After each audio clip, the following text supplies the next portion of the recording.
The skin you're wearing right now is not the skin you wore last month. It looks the same, it feels the same, but quietly, without asking your permission, your body has been replacing it, piece by piece, cell by cell. Last time, we met your skin as a living wall, the barrier that holds water in and the world out. Today, let's look at how that wall keeps standing. Because here's the secret. It isn't built once and left alone. It's rebuilt. Constantly. Think of your skin like a conveyor belt. At the bottom of the belt, deep in your skin, a single layer of cells works like a tiny factory floor.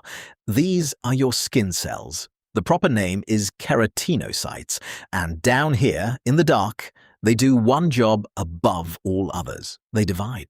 They make copies of themselves over and over, all day, every day, your whole life.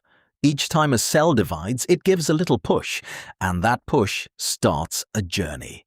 A brand new cell is born at the bottom. Then, the next one is born beneath it, and the next. So the older cell gets nudged upward, slowly, steadily, riding the belt toward the surface. It doesn't walk, it doesn't decide. It's simply carried up by the crowd of younger cells forming below. This trip takes about 4 weeks, and as your cell travels, something strange happens to it. It changes shape. Down at the bottom, it's round and plump, full of life, but the higher it climbs, the flatter it gets. It starts filling itself with a tough, waterproof protein, keratin, the same stuff in your nails and your hair. The cell is, in a sense, packing for the end of its journey.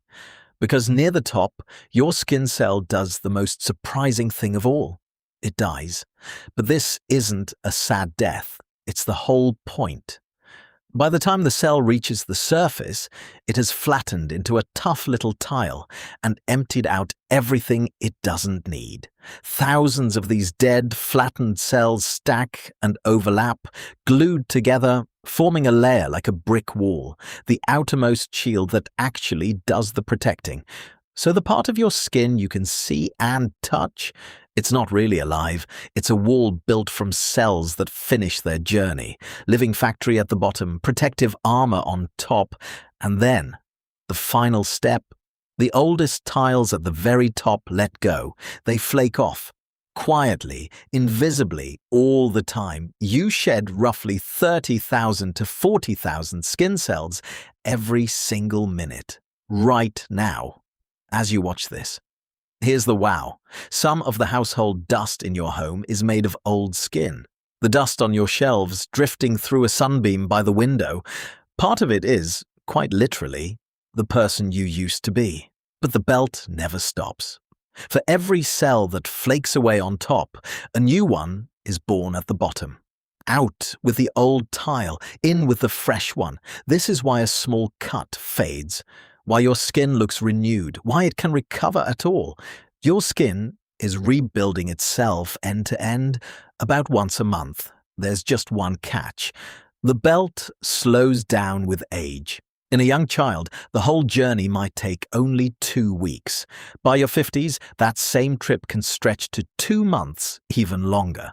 The factory at the bottom doesn't quit. It just works a little less briskly. New cells arrive less often. Old ones linger at the surface a bit longer, and that's part of why older skin can look a little duller, a little rougher.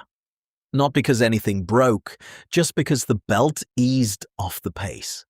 So the next time you catch a flake of dust in a beam of light, remember what it really is. It's not dirt. It's history.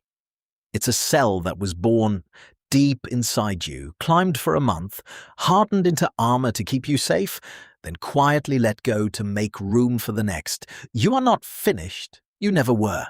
You are a thing that is always becoming, remade layer by layer, month after month, and the skin you'll wear next month is already on its way up.